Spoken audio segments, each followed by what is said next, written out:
Facebook लाभ आरो बाला गुदुं सानै सेंग्रा सिख्ला दंमोन। लेखा गारनाया गोबाव जाबायमोन।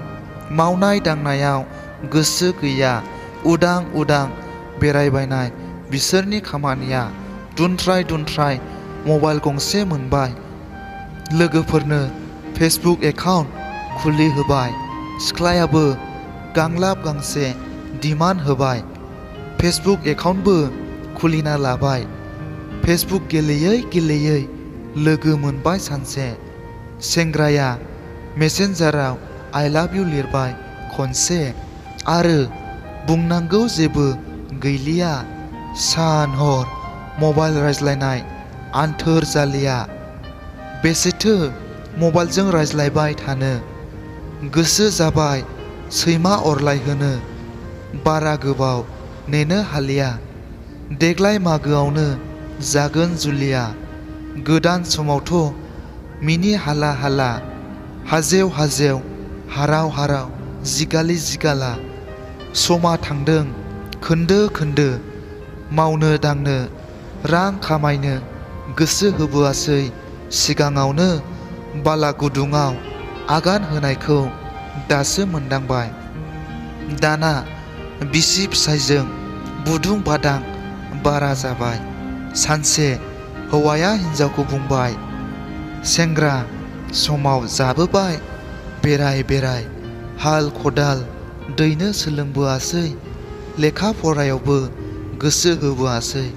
दाना संसारखौ जादो रायजा।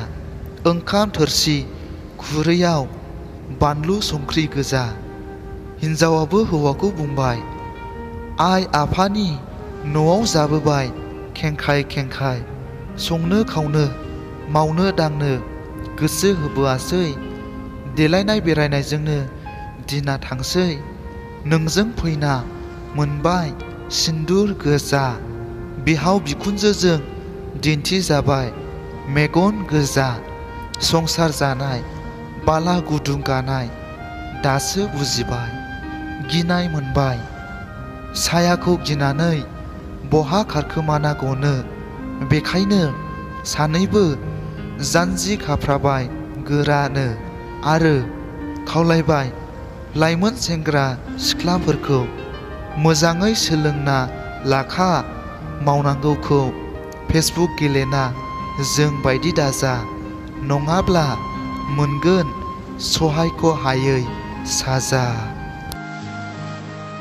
खन्थाइ मुलुगखौ मोजां मोनग्रा आंनि आंगो लोगो नोंथांमोन। बे खन्थाइ आवरायनायनि सायाव माबाफोर गोरोन्थि नुदोंब्ला आसि दिन्थिनानै कमेन्टआव खोन्थाहर आरो मोजां मोनदोंब्ला आंनि इउटिउब चेनेलखौ साबस्क्राइब खालाम, लाइक खालाम, शेयार खालाम आरो लोगोसे साखाथिनि बेल आइकनखौबो थुनानै होनो दाबाव, जाहाथे आंनि गोदान खन्थाइ आवरायनानै आपल'ड खालामनायखौ नोंथांमोना बयनिख्रुइबो सिगां मोनहैनाय बादि।